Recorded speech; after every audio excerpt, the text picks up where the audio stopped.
Today on Trust Talk, we dive into the future of truth in a world where facts are harder to trust than ever. Social media spreads disinformation at speed. AI blurs the line between real and fake, and public faith in institutions is under strain. Our guest is Eliot Higgins, founder and CEO of Bellingcat, the pioneering open-source collective that has redefined investigative journalism. From exposing the downing of Malaysia Airlines flight MH17 to tracking war crimes in Syria and unmasking disinformation campaigns, Bellingcat has shown that ordinary citizens, armed with digital tools, can hold the powerful to account. In this conversation, we talk about what it takes to build trust with evidence in the digital age and why it's becoming the most critical asset of all. Your host, Severin DeWitt. Eliot, welcome to Trust Talk.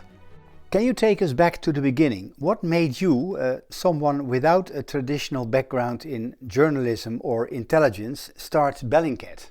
Well, it really came from 2 years of blogging I'd been doing, which at the time was a hobby more than anything. Back in 2011, had seen the events of the Arab Spring unfolding online. I spent a lot of time on the internet and involved with forums and arguments and debates and discussions about what was happening. But I became very frustrated that really when these videos, these photographs were coming from places like Libya and Syria, they were discussed in terms of basically people's political opinions.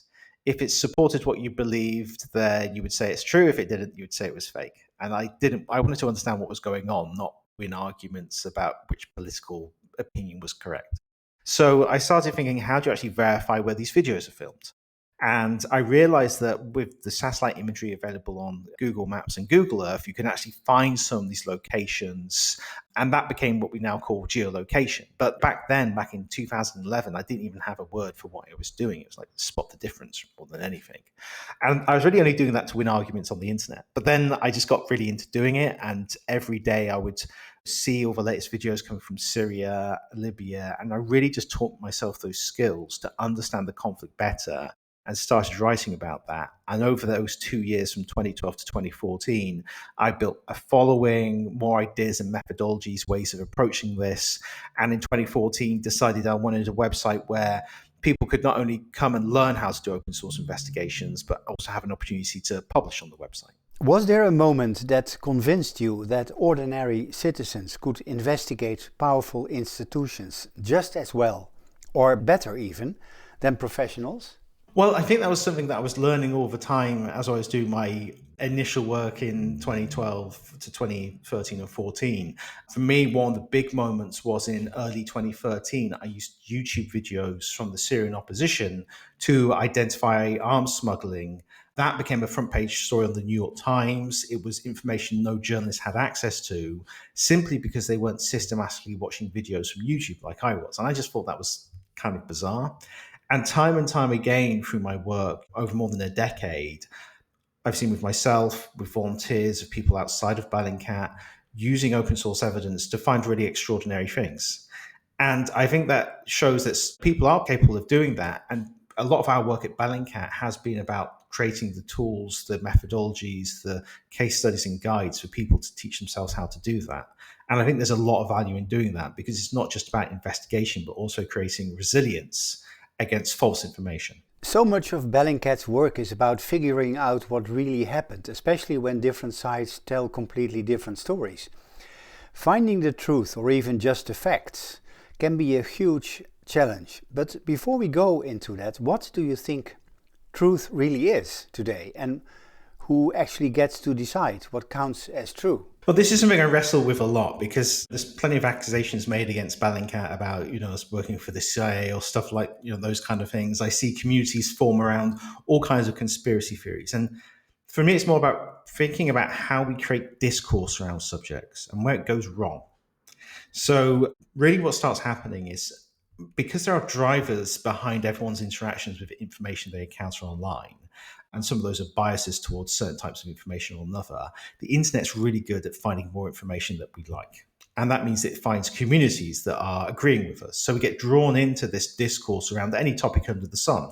Now, some of that can be fact-based and evidence-based, But sometimes that can be based around misinformation and disinformation because it reinforces what people already believe rather than challenges what they believe.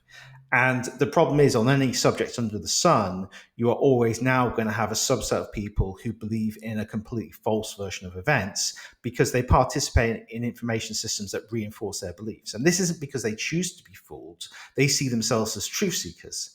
But the problem is the creation of discourse around their search for the truth is so corrupted that leads them into an alternative version of reality. And what we're seeing more and more is a kind of splintering effect around discourse. I look at the work of Walter Lippmann, who wrote a book in 1922 called Public Opinion that examined how public opinion is formed. And he talks about these top-down gatekept information systems that provide information through the news media, through government, that people form their view of the world around. And he talks about the creation of this pseudo environment that people understand the world through. You don't have a full understanding of everything going on in the world. You have a version of reality that's served to you by these gatekeeped institutions. But now in the last 15 to 20 years, that's been replaced by this more algorithmically driven social media and information systems. And that's actually a fundamental change in how democracy works, and we need to handle that.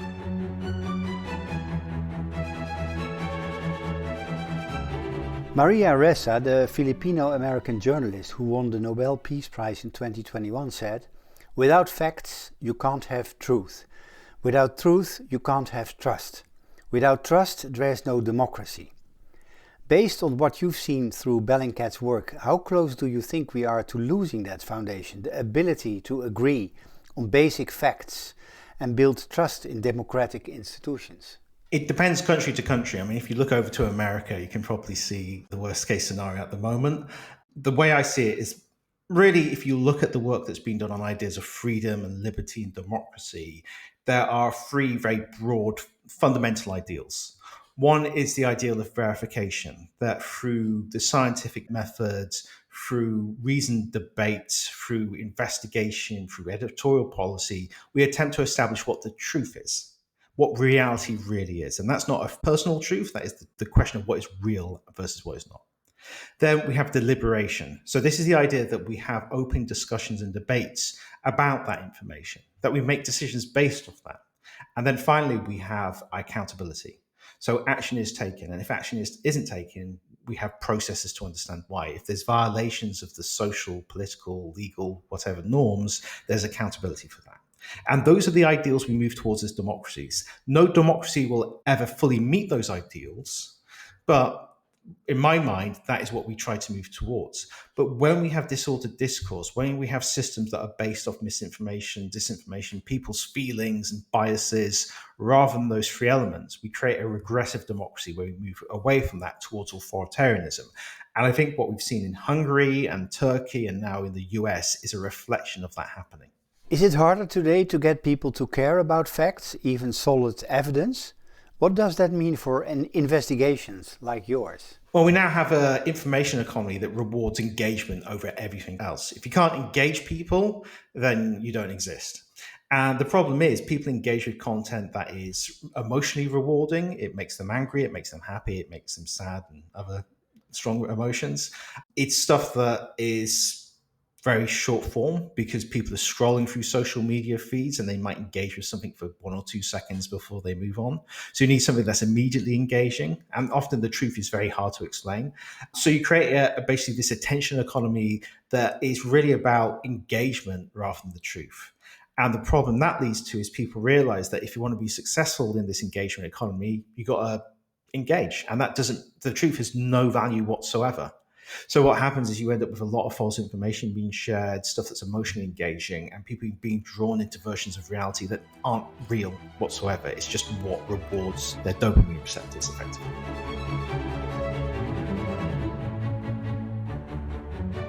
Bellingcat became widely known in the Netherlands after its investigation into the downing of Malaysian airline flight MH17, which hit this country especially hard. Yeah, it was strange for me because 3 days after I launched Bellingcat, MH17 was shot down. And it was such a huge catalyst for the whole field of investigation because it had been very much focused on Syria up until that date. And then all of a sudden, a whole new community was engaged. And Bellingcat found itself in a position where we were really the only open source investigation organization that was working on this issue, being transparent about the information we were finding, engaging with the community, and really pushing back against the discourse that was coming from the kind of pro-Russian, anti-Western side, that Russia wasn't responsible, it was Ukraine. But we were able to kind of fill this discourse with actual evidence about what really happened. And I think that was really, really impactful. And, that's something we worked on for years. And I think it has always been a really big part of the work that we've done. But it also, I think, helps us understand more clearly of what we are as an organization, what we're trying to do. And it's really informed how we've grown throughout the years. How did you go about gathering and verifying the evidence? And on a more personal note, what was it like to work on something so emotionally charged and politically sensitive? In terms of investigation, to begin with, it was very chaotic. It's kind of like the immediate aftermath. You had lots of bits of information being shared, people finding videos and claims and forum posts, stuff that was true, stuff that was false, people just reposting old videos to get engagement. A lot of what you see now, but on a much smaller scale, but also people coming together and trying to figure this stuff out. And these communities crystallizing around those ideas and really those ideals of verification. That was something that was, I think, so crucial in actually understanding what happened with MH17, that it wasn't just about Bellingcat, it was about that whole community forming around it. And I purposely avoided really connecting with the family members of the victims of MH17, those kind of communities, because I wanted to keep my head clear in that way, that I didn't want to get drawn into the kind of emotional stakes, because for us, it was really about what are the facts, what the evidence, and what we present. But we were attacked constantly for that from Russia, from online communities. So there's a certain level of emotional stakes there on a personal level, but it was always primarily about what does the evidence tell us rather than what do I feel. Trust is crucial to your work. How do you build public trust when your raw material, social media posts, photos, metadata, can be so easily manipulated? Well, trust is huge. The problem is we have a lot of distrust for lots of different reasons, and people will use distrust as an excuse not to believe things rather than having a reasoned distrust about a topic. Because it's more easy to say, well, Bellingcat is the CIA than to accept that you're wrong. So building trust in the public is something that for us is about being transparent about our sources, our methodologies, how we draw our conclusions. We show our working. And part of that is not just to say this is how we did it, but also invite people to build on that. So, we provide the first step and they can take the second step if they want. So that's something that's also very, very useful. For example, with MH17, we identified the route of the missile launcher, but then it was journalists on the ground who followed that up and found witnesses and other evidence that supported that, yes, this was the route. So it's kind of building that nexus of information within a discourse around the topic. But there's always going to be people who decide that they don't want to believe it because of their own personal biases and experiences. So you also need to just accept the fact that not everyone can be convinced of the truth because they already have their own version of the truth they want to believe in. How do you draw the line between being transparent about sources and protecting people who might be put at risk? So there's a really big ethical consideration when we do our work. It's something that's really kind of evolved alongside the whole field of open source investigation, because this is a new type of information in a sense. We're using stuff that's being shared by private individuals in public spaces that could be crucial in a war crime investigation, for example. One thing we consider is, if we reveal the location of the video, would the person who filmed it be put at risk? This is very important in conflict zones where if they're on the front line, their house could be in one side and then the other side the next day, and suddenly they're in a lot of trouble. It could be that if someone's filming from the same apartment window every single day, they may end up being targeted by an airstrike because they're revealing information about what's happening, or they could have people kicking down the door, whatever it may be. So we kind of consider those ethical areas, but also areas around protecting individuals from harm in terms of emotional trauma. So when you're dealing with issues around sexual violence, for example, that's a really high priority in the considerations we make when we're doing our investigations. How do we protect the people while being able to tell their stories? So, for example, the work we've done on Mr. Deepfakes, which is a non-consensual deepfake pornography website that we helped get shut down. because that deals with a lot of real people who've had their identities effectively stolen for pornography, we have to be very, very careful about how we approach that, how we publish it. Even the idea of like, how do you censor those images? Do you pixelate it or do you put black bars on it? How big is the black bars? Those kind of things. Those are all questions.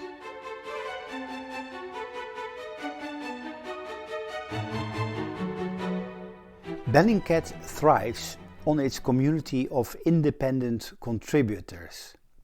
How do you keep quality, accuracy and ethics consistent across such a diverse group? Because open source investigation uses transparent material, it allows us to review that material.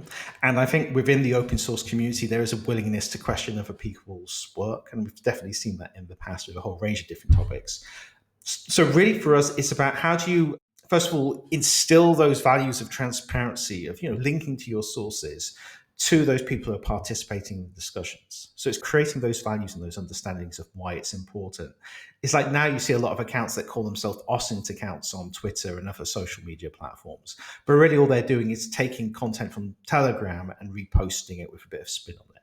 That is not OSINT. That is not analysis. That is just stealing content and reposting it and pretending that you're a serious person. So we're trying to use those as well as examples of what you're not supposed to do.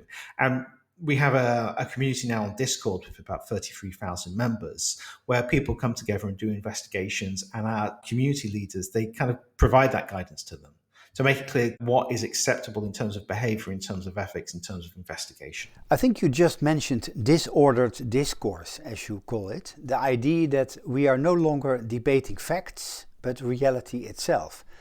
When did you start to notice that truth was becoming harder to agree on? Well, throughout the work I did on chemical weapon use in Syria, on MH17 and other topics, I encountered these communities who are quite tight-knit. They had their own personalities, websites, influencers really, who pushed the conversation forwards. Often they interacted with state-level actors in different ways. They may have been invited to speak at the United Nations in a press conference that was then filmed and put on Russia Today or something like that. But at the core of that was always these true believers, the people who really believe this stuff. I then watched a documentary called Behind the Curve about the Flat Earth movement. And I realized that the people in that documentary were just like the people in these other communities. And I started kind of digging into that idea that maybe these are all kind of the same type of people, but why are they the same type of people? And fundamentally, there's always some form of heavy distrust in some form of authority that they would reject totally. And the lens through which they saw the world was really defined by that. So I was really drilling down into that idea. And then I came up with this kind of framework of disordered discourse that explains this, what's actually going on behind this.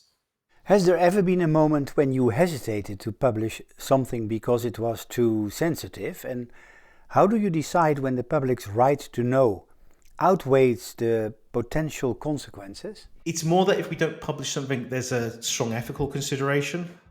If it's going to cause harm to an individual who's effectively innocent, then we won't publish that. An example is when we investigated the 53rd Air Defence Brigade, and this is the brigade that provided the missile launcher that shot down MH17, we were able to identify pretty much every soldier by name, rank, unit, photograph in the entire unit. And when we published that article, we published it with censored names, censored faces, and other details that were censored, because none of them individually were responsible for shooting down MH17. They were part of a convoy that transported the missile launcher, but there were other missile launchers there. So we couldn't say that they were the ones in the vehicle that shot down MH17. So we made a decision there not to publish those names because effectively they were still innocent. They were part of the Russian military, which is in some people's minds, we say, well, they're not so innocent. But in terms of the investigation, we do want to start naming names of people who really didn't have anything to do with it. So that's one consideration we have. But also, how do we protect victims? How do we protect witnesses?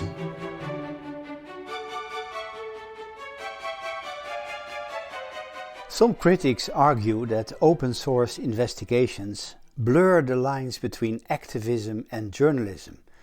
How do you respond to concerns that Bellingcat's work, while evidence-driven, may sometimes be perceived as taking sides in global conflicts? Well, I mean, the truth is the truth, regardless of which side the truth is on. I think there is the challenge that when you're looking at communities that develop around certain conflicts, they will inevitably have an interest in one side or another in most cases. You can see this very clearly with Israel and Gaza at the moment. Now, you can instill within those communities those principles of what makes a good investigation. But if you have one community on one side doing open source investigation only focused on one side of the conflict, and you don't really have that balance anywhere else, then it can create a skewed version of that conflict. You can have lots of truthful, well-done investigation, but if only it's looking at one side of the conflict, then more broadly, you aren't getting the full scope of that conflict, and it's not being analysed in the same way. Part of what we try and do at Bellingcat is educate as many people as possible so that these ideas can be picked up by a wide variety of groups.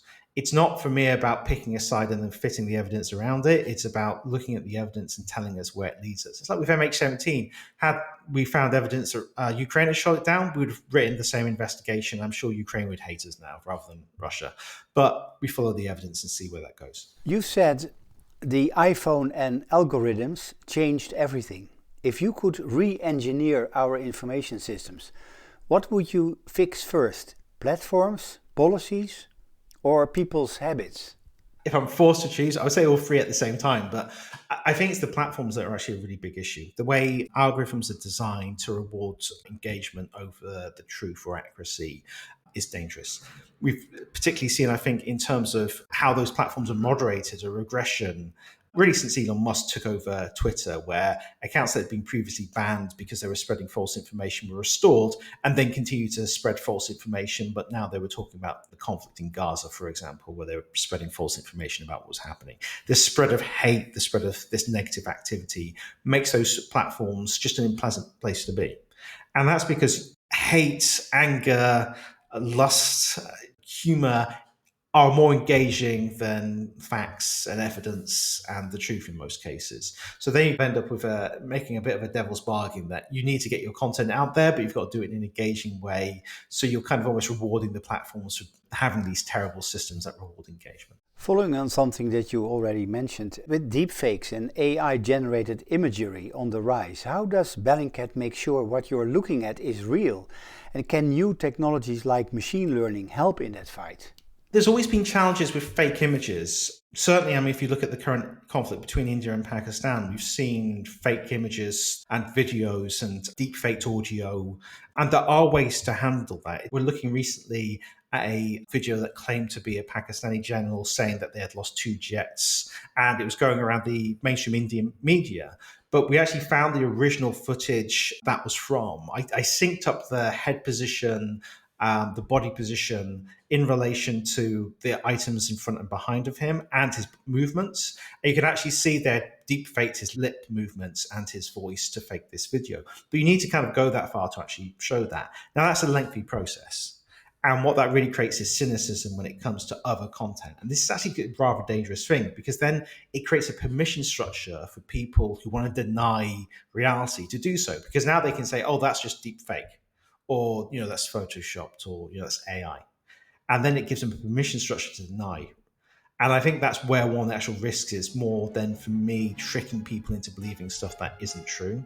It's creating that permission structure to deny reality.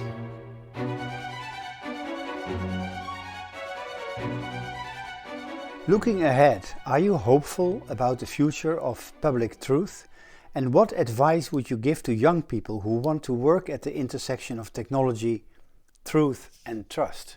My feeling is the natural inclination of society is to regress towards authoritarianism based off the information system that we exist in and the reward structures that exist within that information system. But on the other hand, I'm involved with a lot of work and communities in actually pushing back against that. The idea of education being more focused on critical thinking skills. So we're equipping children with the skills they need to make better judgments about the information they're engaging with. Because the information system has changed from a top-down gatekeep model to this peer-to-peer model, we aren't just recipients of information, we are participants from an early age in its creation and its spread. A child engages with the algorithm, which engages with other children, which tells every 13-year-old girl that they all need to wear the same set of clothing and listen to the same K-pop because the algorithm has decided that is what these people want. So you have this feedback loop that starts occurring. We need to teach young people about that to understand, start using those critical thinking skills. We need to create democratic opportunities as well for people to engage with democratic processes on a local level. This comes through the idea of what we're doing at the moment with investigative hubs at universities, where students do investigations that can focus on local issues, but then connecting that to the local communities. So there's more kind of democratic cohesion, I guess you could say, and then connecting that to decision-making processes within government. So these are separate tracks, but they all unify towards one common goal, which is pursuing those ideals of democracy that I described earlier. But we don't even define that. It's kind of like we think democracy won, and we just have to sit back and let democracy happen, and then we'll be free and happy. But really what's happened is we've been very good at getting a lot of what is known as negative freedom. Freedom of speech, freedom of assembly, freedom of religion. But really that just gives you the freedom to be the best consumer you can be, not the best citizen you can be. I'm interested in the idea of positive freedom, where you actually empower people to become citizens, to actually be part of their democratic processes, rather than just the beneficiaries of the vague ideas of democracy. And I think in this era in particular, that is absolutely essential for the continued health and existence of democratic systems. Eliot, we have come to the end of our interview. I wanted to express that I'm a huge fan of Bellingcat. I wish you really all the best and lots of success, and hope that you will be successful in your future endeavors to come up with the truth. That's great. Thank you very much for having me on. Thank you for tuning in to this episode of Trust Talk. We hope today's conversation inspired new insights into the transformative power of trust. At Trust Talk, we're committed to exploring trust's role in shaping a better world, one story at a time. If our mission resonates with you, we invite you to support us. Your donation, no matter the size, helps us continue these meaningful conversations. Visit us at trusttalk.co/donate to contribute and be part of this journey. Thank you for listening and being part of the Trust Talk community. We can't wait to have you join us again for the next episode.